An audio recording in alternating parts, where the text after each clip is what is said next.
Hi, this is Jen Browning in Tech Service at BASF, and today I want to talk to you a little bit about goosegrass control.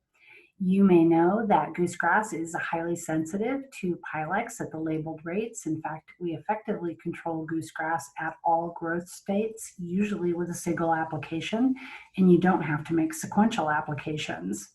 What I wanted to talk to you about today is a specialty use for Pylex. It was developed originally for taking warm season grass out of cool season grass, but what I want to talk to you about today is taking warm season grass out of warm season grass. So we're going to be looking at taking goosegrass out of Bermuda grass. So when we first started working with this product, we were doing things like this. This is taking goosegrass out of a cool season stand of grass. So using Pylex at 1 ounce per acre, you look at this plot 5 days after treatment and you can see that it's already working to reduce the goosegrass pressure compared to tenacity at 8 ounces per acre. You can see in the pictures on the right what Pylex does. It lights up the goosegrass, and so it's bleaching it prior to taking it out of that stand. So we do this kind of work in the summer. And in this case, when we talk about working with goosegrass and Bermuda grass, what we're going to be doing, again, is summer applications, because we're going to take advantage of the fact that Bermuda grass is actively growing. So when we started working on this other use pattern that I'm going to talk to you about today, we wanted to go to a place where the turf is actively growing so that we could test this use. So I had the opportunity in 2015 to travel to Hawaii with Dr. Jim Brosnan to take a look at this. And this is the trial plot that we worked on. And so we are looking at 1 week, 2 weeks, 3 weeks, 4 weeks after treatment in this situation, where Pylex is applied to vigorously growing Bermuda grass to take out goosegrass. And if you beat in there on 2 weeks after treatment, you can see that that plot is bleached, that is lit up. And you've probably heard about this with Pylex. What it does is it's an HPPD inhibitor, so it's going to bleach the sensitive species. Well, goosegrass is more sensitive than Bermuda grass, so the Bermuda grass is just going to be temporarily bleached, and that's what you're seeing in that picture there. So there's a section on the label that deals with how you treat Bermuda grass, desirable Bermuda grass, to take out goosegrass, and that's what we're going to talk about here. You make your applications to desirable Bermuda grass at a lower rate. So you're going to go out at 1/2 to 3/4 of an ounce per acre when the stand is actively growing. That's why we recommend the summer, and when the stand is not otherwise stressed. So you'll go 1/2 to 3/4 of an ounce per acre with MSO and without Turflawn. You won't add any other triclopyr product to this mix. Even though in other situations that can reduce bleaching, the other thing that it can do is it can injure or slow down the Bermuda, and you don't want that. We're taking advantage of summer to get the Bermuda really growing again so it can push past the bleaching.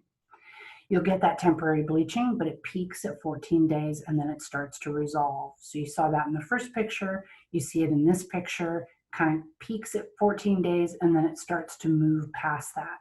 Now keep in mind these two images that I'm showing you, these are taken in Hawaii, and the turf is very vigorously growing. In other areas, some of the drier areas of California, some other parts of the West where you're not growing as vigorously, it can take 3 to 4 weeks for the bleaching to resolve, but it is a temporary effect. I'll show you another photograph of what it can look like. So this is in Tennessee. This is again 14 days after treatment. This is about peak bleaching for this particular stand. So keep in mind that the bleaching can have a different quality depending on the variety of Bermuda that you're growing.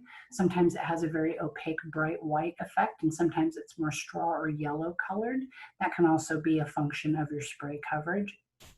And you can also find out what it's going to look like for you by testing it beforehand to get a sense of what that bleaching will actually look like and how well you can tolerate it.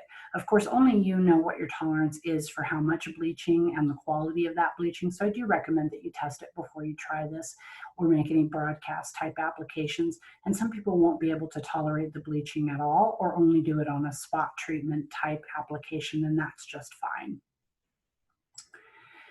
Some ways that you can manage the bleaching if you do decide to make applications. Number one, make only a single application. So you can have very extensive, long periods of bleaching if you make a second application, and you can also have some stand thinning if you do that. So we don't recommend that, just a single application. Second, once the bleaching starts to develop, you can make an application of a short-lived colorant, something like Transition HC from BASF or the colorant of your choice that can really help mask that discoloration if it's a problem for you. We have tested both iron and zinc sulfate as well as a variety of other tank mix partners to try to mitigate the bleaching. What we've seen is that most of them work here and there, but they don't consistently deliver a real reduction of bleaching. When they do work, they can reduce it by 10 to 15% in terms of the amount of bleaching, but not the longevity of the bleaching. And the other recommendation that I've heard is that you can water to reduce the bleaching, but what we found is that that often also reduces the efficacy by up to 25%. So take that with a grain of salt and be aware of what that can do. And finally, one of the recommendations that Jim Brosnan and I both liked was that you use the bleaching as a good spray indicator of where you've made your application. But be aware that you will get bleaching. It is temporary. It peaks at 2 weeks, and then it does tend to resolve itself relatively quickly thereafter, particularly if your stand is vigorously growing. So please get in touch with us if you'd like some guidance about how to do some testing or you'd like to give it a try. Thank you for watching today, and please reach out if you have any questions.